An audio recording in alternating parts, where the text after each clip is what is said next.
Ravi de vous retrouver pour ce nouveau numéro du Dessous des cartes. Aujourd'hui, on vous emmène en croisière. Une croisière sur le Nil, qu'on associe immédiatement bien sûr à l'Égypte, comme sur notre photo du jour. Pourtant, l'Égypte n'a pas l'exclusivité de ce fleuve, loin s'en faut, puisque le Nil compte, nous le verrons, 10 pays riverains. Sauf que pendant des siècles, l'Égypte, des pharaons à Nasser, a vraiment préempté le fleuve, en a fait le cœur de sa puissance, n'acceptant d'en partager les ressources qu'avec le Soudan voisin. Mais ce leadership égyptien sur le Nil a vécu, vous allez voir, et aujourd'hui, un pays en particulier, l'Éthiopie, a bien l'intention de profiter du fleuve pour booster sa croissance et son dynamisme économique. Bref, vous l'aurez compris, notre croisière sur le Nil sera aujourd'hui très géopolitique et commence en toute logique en Égypte. Puisque le Nil, dans notre imaginaire, est intimement lié à ce pays où il finit sa course dans cet immense delta de 200 km de large au bord de la Méditerranée. Mais avant cela, le Nil a parcouru un long chemin que nous allons suivre aujourd'hui.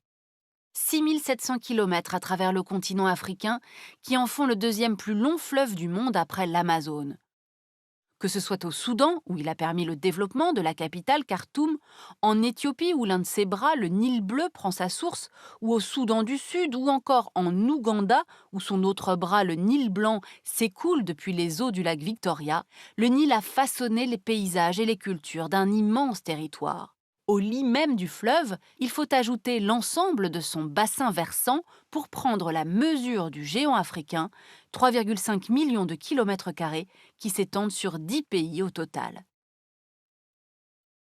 Alors pour commencer notre voyage, je vous propose de nous rendre dans le pays dont l'historien grec Hérodote disait qu'il était un don du Nil, l'Égypte. C'est grâce au Nil et à ses riches alluvions que la civilisation antique des pharaons a pris son essor à partir de 3500 avant Jésus-Christ, au beau milieu du désert du Sahara. C'est cette étroite bande fertile que vous voyez sur la carte, d'une vingtaine de kilomètres en moyenne en dehors du delta, qui a permis l'émergence de l'une des plus grandes civilisations de l'histoire. Mais pour développer cette richesse, il a fallu aux paysans égyptiens accomplir un important travail de canalisation et de retenue d'eau, car le Nil, on va le voir, est un fleuve très capricieux. D'août à octobre, le fleuve débordait largement de son lit, avant d'entrer dans des périodes sèches où son débit pouvait être divisé par 6, le débit pouvant par ailleurs varier d'une année sur l'autre. La maîtrise des caprices du Nil a donc été très tôt une obsession pour les Égyptiens. C'est à la fin du XIXe siècle, sous l'impulsion de Mohammad Ali, puis de son petit-fils Ismaïl, que l'Égypte renoue avec les projets pharaoniques de maîtrise du Nil. Pour rehausser le niveau des eaux du fleuve en période sèche dans le delta, le pouvoir égyptien lance en 1860 la construction d'un important barrage à l'endroit où le Nil se sépare en deux branches, baptisées Rosette et Damiette. Mais trop ambitieux, le projet mène l'Égypte au bord de la banqueroute et la contraint à passer sous la tutelle des Britanniques. En 1902, ces derniers construisent le premier barrage d'Assouan, au niveau de la première cataracte du Nil. Long de 2,5 km, il s'agit alors du plus grand barrage jamais construit et il avait pour but de permettre aux Britanniques d'augmenter et de pérenniser leurs importations de coton. En arrivant au pouvoir en 1952, Gamal Abdel Nasser, le nouvel homme fort de l'Égypte, désireux de donner à son pays les moyens de subvenir à ses besoins et de sortir de la dépendance étrangère, va reprendre le flambeau des grands travaux et lancer la construction d'un second barrage titanesque à Assouan. Long de près de 4 km et capable de retenir 169 milliards de mètres cubes d'eau, le haut barrage d'Assouan est l'un des plus importants au monde. Il a permis de doubler, voire dans certains cas de tripler les cultures pratiquées sur les mêmes parcelles et de gagner des terres sur le désert, en particulier aux marges du delta, comme vous pouvez le voir sur la carte. D'une puissance de 2,1 gigawatts, le haut barrage d'Assouan produit par ailleurs 10% de l'électricité du pays. Mais ces surcroîts de production ont toutefois été engloutis par l'essor démographique de l'Égypte, passé de 20 millions d'habitants en 1952 à un peu plus de 100 millions en 2021. Et la construction du barrage a par ailleurs eu des conséquences environnementales importantes, parmi lesquelles la réduction des limons, poussant à un recours important aux engrais chimiques, et une évaporation représentant près de 14% du débit du fleuve à la surface du lac de retenue.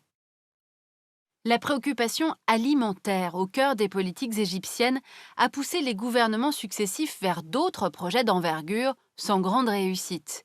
Dans la foulée de l'accord de paix avec Israël en 1978, le prolongement du canal de la paix vers les terres du Sinaï. Après 1997, le canal Cheikh Zayed, convoyant les eaux à partir du lac Nasser, pour tenter d'irriguer de nouvelles terres dans le désert, voire de relier le lac avec les oasis de Dakhla et de Farafra, et ainsi constituer une nouvelle vallée du Nil, imaginée dès les années 1980.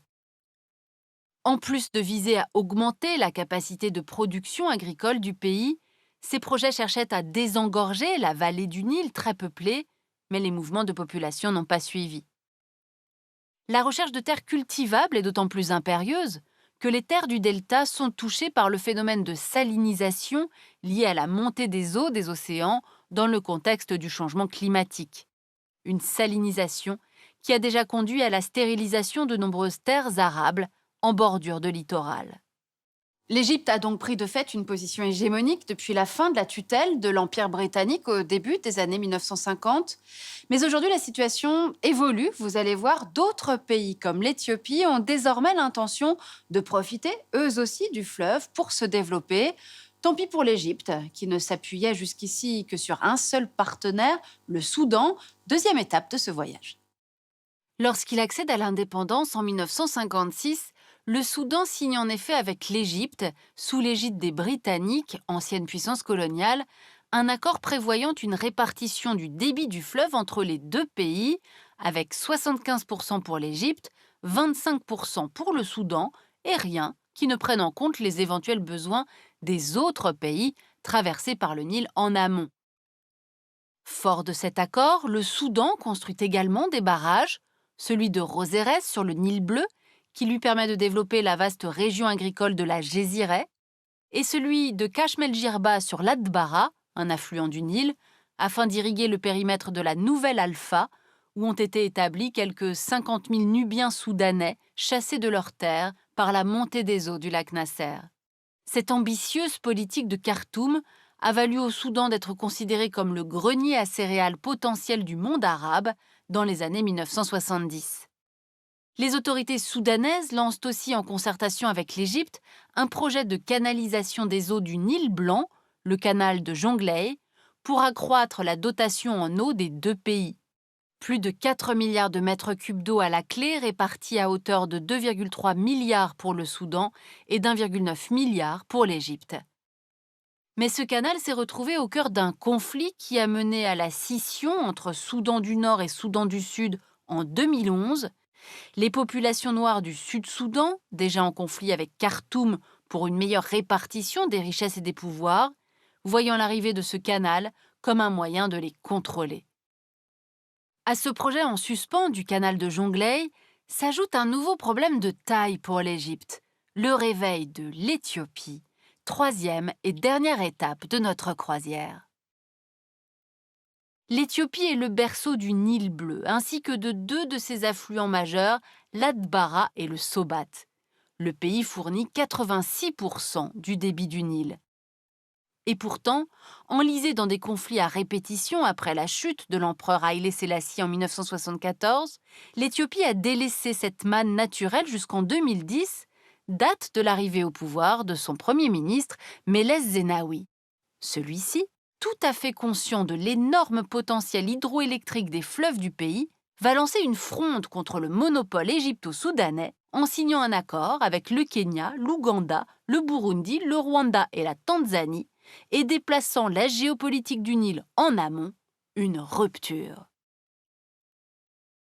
En 2011, profitant de la révolution en Égypte qui contraint Hosni Moubarak à quitter le pouvoir, l'Éthiopie lance un projet explosif, le barrage de la Renaissance. Avec une capacité de stockage de 63 milliards de mètres cubes d'eau, ce sera l'un des plus grands au monde et le premier sur le continent africain. L'Éthiopie compte sur une capacité de 6 450 MW, un tiers de l'énergie ainsi produite étant destinée à la revente. Mais le remplissage de cette réserve d'eau va avoir des conséquences sur le débit du Nil en aval. Et la durée du remplissage du barrage est un enjeu crucial pour le Soudan et l'Égypte. Un remplissage du réservoir d'ici 3 à 5 ans, comme le souhaite l'Éthiopie, entraînerait une réduction de la surface agricole en Égypte de 67% par an. L'Égypte et le Soudan prônent donc un remplissage plus lent sur 21 ans. Il permettrait alors de ne réduire la surface agricole que de 2,5% par an. Vous l'aurez compris, à travers cette croisière très géopolitique, le Nil est un fleuve convoité, notamment par ces trois pays où nous nous sommes arrêtés, Égypte, Soudan, Éthiopie, avec ce sujet conflictuel du remplissage du réservoir du grand barrage éthiopien de la Renaissance. Autre sujet de contrariété pour l'Égypte, le manque à gagner en 2020-2021 pour le secteur du tourisme, qui représente 15% du PIB égyptien. Les croisières sur le Nil ont été interrompues et on se souvient de ces touristes coincés sur un bateau en Égypte en mars 2020. 120 personnes à bord, dont 50 Français, 45 cas de coronavirus détectés à bord, d'où une mise forcée en quarantaine sur le Nil entre Assouan et Luxor, de quoi avoir le temps de bien profiter du paysage. Nous avons préparé avec lui cette émission, le chercheur Pierre Blanc. Nous vous renvoyons sur l'un de ses articles publiés dans la revue Confluence Méditerranée. Ainsi s'achève ce nouveau numéro du Dessous des cartes. Rendez-vous bien sûr la semaine prochaine, même endroit, même heure. Et d'ici là, n'oubliez pas notre site internet arte.tv sur lequel vous retrouverez notamment nos leçons de géopolitique. À bientôt.